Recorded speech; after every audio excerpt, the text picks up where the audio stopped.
Today I'm going to show you how to make some hot chocolate bombs.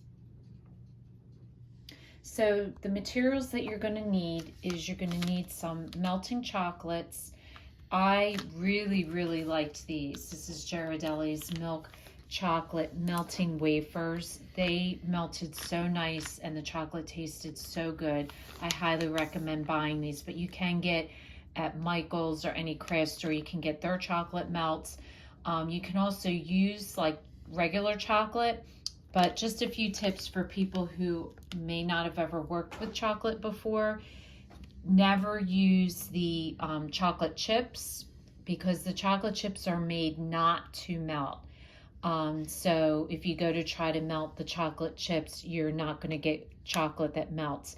If you've had chocolate that has been laying around for a little bit or maybe isn't the best quality, sometimes it has too much moisture in it and it won't melt. What you want to do is just add like a tablespoon of Crisco to your chocolate, and that will help to loosen it up and make it smoother. Never get water near your chocolate because that will ruin your chocolate. So I have a chocolate melter, which I love. I highly recommend if you're going to be doing a lot of chocolates, but if not, you can also melt it in the microwave, or you can use a double broiler, where it's a pot of water and then you have the pan over it. So I'm using a melter with my chocolate. I also got these on Amazon, and I really liked it because it was a variety pack of different sprinkles, and I'm sprinkling mine based on what it is. So I also bought my hot chocolate, and I got these. I got peppermint, I got marshmallow, just the plain milk chocolate, and a salted caramel. And inside they have the individual packs, and so I just add one pack to each chocolate bomb, and that made it very easy for me to do. I also bought some mini marshmallows. Also bought these on Amazon to add in with the hot chocolate. And the other thing you're going to need are your molds. These are rather large. I did like the size. I thought it was nice. And the other nice thing is you want molds that are flexible, because I will demonstrate once we coat this and freeze it, it's super easy to just push it out the bottom and get your mold out intact.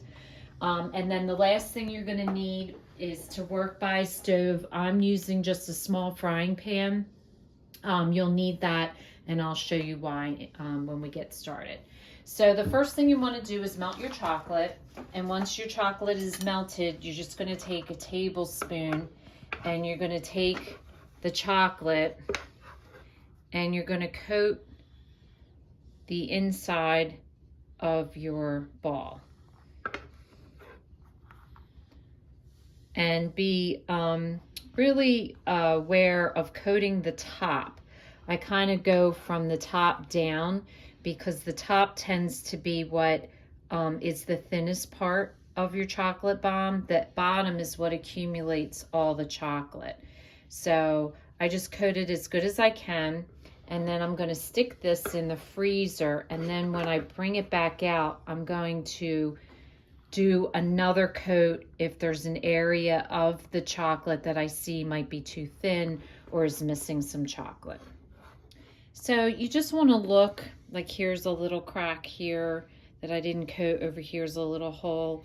I did a pretty good job on coating these, but if you see anything like that, just take a little bit of your chocolate and just coat over it. It doesn't have to be smooth because this is the inside of the chocolate bomb, but I just put an extra layer around the top because that seems to be the thinnest part of the sphere.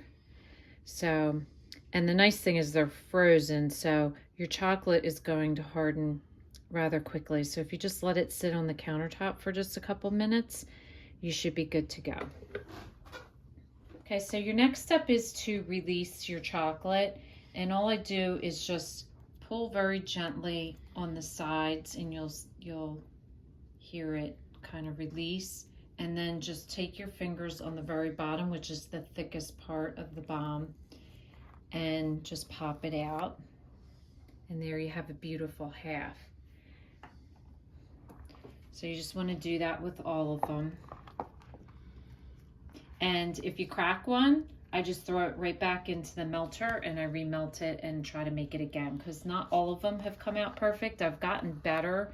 My first few was very frustrating, and I realized that if you don't get your edge thick enough, they won't come out well. So after you pull them out, the next step is you're going to heat up a frying pan, or if you have a griddle, you can use that. I'm just going to use my frying pan because it's easier to clean. And you just want to heat it up on the stove a little bit. And then what you're going to do is you're going to melt it to smooth out the edges. This one's got a little bit of a gap. This is more of like what you want. And you're just going to run it along the edge and smooth them all out so that you have a good seal. Doesn't take much, just a second. And I even turn it off once I heat up the pan. I turn it off. So it's a nice smooth edge. Now this one you're gonna have to do a little bit more because you got that gap, but see how quickly that goes away. Then your next step is to dump your hot chocolate. And it pretty much, mine takes almost all of it. There is a little bit left, and I'm not worried about that because you have all this chocolate. So then what you do is you take your other piece, put it back on there to melt it a little bit, and then put it right on top of the other, and you get a nice seal. And then let that sit, and do the same thing with your next one. Okay, so if you want, you can drizzle the top with a little bit of chocolate that you already have, like so. And then just take your sprinkles and sprinkle over the top. And like I said, I color coded mine, so this one is a peppermint. Different colors, just a plain hot chocolate. And then let that sit and harden.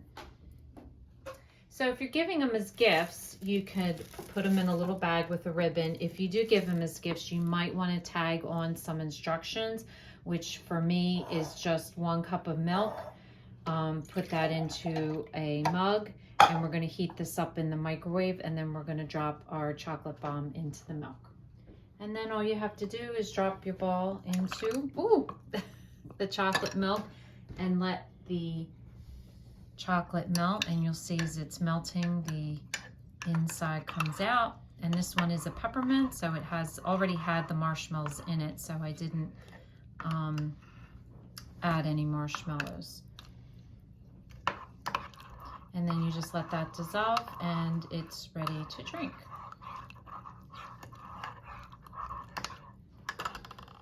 So whether you're doing these for yourself or for a gift, they're a really fun craft to make. So if this is your first time watching, welcome, and please don't forget to subscribe. If you want to receive future notification of posts, hit the bell. And if you like this video, please give us a thumbs up. Thanks for watching, and we'll see you again soon.